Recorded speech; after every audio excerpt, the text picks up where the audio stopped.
Ladies and gentlemen, welcome to the July 15th, 2017 edition of The Breast There Is, The Breast There Was, and The Breast There Ever Will Be Wrestling Podcast.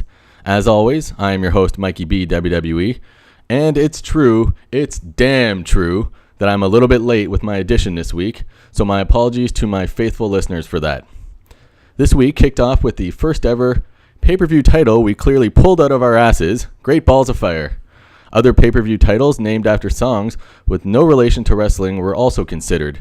In the running were Little Richard's Good Golly Miss Molly, Elvis Presley's Are You Lonesome Tonight, and the Four Seasons classic Big Girls Don't Cry. Ultimately, the choice for the family-friendly company's show was the scandalous Jerry Lee Lewis's hit song. This title is a perfect illustration as to how there are too many different pay-per-views nowadays. If you can't even find a suitable name, then that's probably the time to draw the line.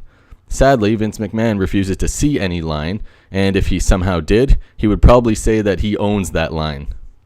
Anyways, moving on to the action from that evening. Coming into the night, my pay-per-view prediction count stood at a paltry 12 out of 25. For the first time since I've been conducting this podcast, my prediction record stood below 50%. Needless to say, I was desperate to improve on that for this show. The opening match was one of the surest bets I could have made for the evening, which was a bout between Seth Rollins and Bray Wyatt. Given the fact that Bray Wyatt is involved in a bit of a scandal himself, with a fellow employee no less, would have surely convinced anyone that Vince wouldn't reward him for a while.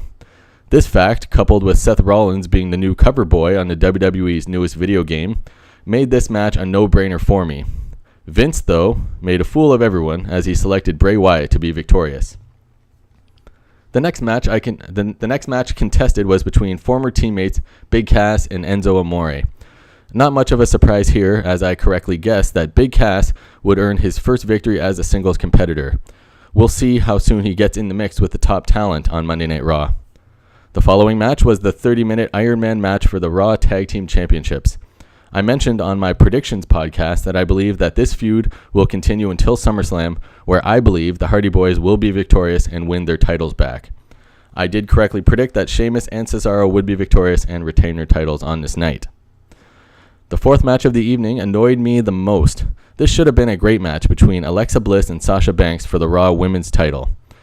I did predict on my podcast that this feud also will continue through SummerSlam, where I believed that Banks would win the championship once more at SummerSlam. With that thinking, I chose for Bliss to retain on this night and be victorious. Why this match annoyed me is because it ended in a countout, with Banks winning the match but not the title. Unless you're in Vince McMahon's ear, you couldn't predict a countout for a match. Plus, it's a cop-out ending to the first match in potentially a great feud. This bothered me more from a prediction standpoint than a wrestling fan standpoint. As I imagined, this program between these two should last for several months, possibly even for the next half year. In order to create a program of that length, they need to do some finishes like this to stretch it out. Needless to say, I got this prediction wrong, which, as you'll see shortly, bore a significant impact on my overall picks. The next contest on the main card was for the Intercontinental Championship. The Miz, with a little help from his friends, known as the Miztourage, was able to again retain the title against Dean Ambrose. I also had a feeling that this would go down in this manner, so I chose correctly here. The sixth match featured was the ambulance match between Braun Strowman and Roman Reigns. I'm very tired of this feud. However, the interesting thing is that it appears that neither wrestler appears to be the favorite as the feud continues. I was wrong here, as I thought that the company's favorite babyface, Roman Reigns, would be victorious. Roman was surprisingly defeated by Strowman. The aftermath of this bout was truly the memorable part. As the hatred continues to grow between the two, the violence gets more severe. Roman commandeered the ambulance after the match, and with Strowman in the back of the ambulance, rammed this ambulance at a very high speed in reverse into a parked truck, which smushed some of the ambulance. Obviously, this was pre-recorded without these two being involved, but it was done very well, without any apparent sign that these two were absent. After being rescued from the crushed ambulance, a broken and battered Strowman refused assistance as he staggered away from the scene. During the course of this aftermath, the WWE added a match to the show, which was a quick time filler match between Heath Slater and Curt Hawkins. Since this was added during the course of the show, I wasn't able to make a prediction here.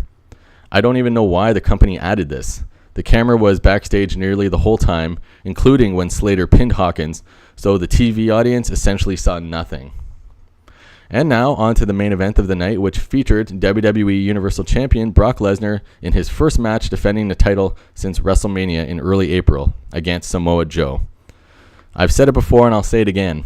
It's just simply wrong to have a top champion not be around much. I mean, you wouldn't give a Dad of the Year award to an absentee father who only comes by on your birthday or Christmas, would you? In Brock's case, I knew that he would also be active at SummerSlam next month, so I believe that he would retain the title over Samoa Joe. I also said on my prediction show that I could imagine a fatal four-way match at SummerSlam featuring Brock, Joe, Roman Reigns, and Braun Strowman, which might just happen. Anyways, I finished the pay-per-view with 4 out of 7 correct. That Alexa-Sasha match could have made it 5 out of 7, but despite my prediction that Bliss would keep her title, I chose the wrong victor. So these results now give me 16 out of 32, which is back up to 50%. I'm happy about that, but wanted that extra pick. After all the action from Sunday, we now turn our attention to Monday Night Raw and Smackdown Live. Starting with Monday Night Raw, there wasn't too much action here, which furthered the story. The reason for this is because the next pay-per-view show for Monday Night Raw performers is SummerSlam, which by Monday's date is nearly 6 weeks away. That must feel like an eternity for the WWE. The next several weeks, I guarantee, will feature a lot of filler material. The first interesting development on the show came when Kurt Angle came down to the ring, followed by Brock Lesnar, Roman Reigns, and then Samoa Joe. Each competitor exchanged heated words with one another until Kurt Angle declared that next week would feature a number 1 contenders match between Roman Reigns and Samoa Joe. The winner would face Brock Lesnar at SummerSlam. I predicted recently for a fatal 4-way match happening there, and so far I believe it's heading in that direction. The WWE has lots of time to turn this into that style of a match. The only other angle, no pun intended, of any interest is that we learned that next week, after many weeks of little knowledge, that we will finally find out Kurt Angle's big secret and what it entails. The show ended with Kurt talking to someone on the phone saying that they will announce it together next week. Who is he talking with? Stephanie McMahon? Doink the Clown? We'll find out next week. Moving on now to SmackDown Live the following night. With their next pay-per-view being 12 days away from the date of the show, their card is mostly solidified for this final pay-per-view before SummerSlam. We learned from Shane McMahon that at Battleground, there will be a number 1 contenders match for the SmackDown Women's Championship. I've said it on a previous podcast that I don't like number 1 contenders matches on pay-per-views, as pay-per-views, at least in my opinion, should feature title matches which are typically the most important matches and not number 1 contender matches. Besides this development, we mainly saw different tag team matches of no importance on SmackDown Live. So really, the big news of the week was the pay-per-view and its outcomes. Alright everyone, that does it for the important events in the WWE this week. Please don't forget to comment, like, and subscribe to my channel if you liked what you heard. Thanks for listening, and see you next time.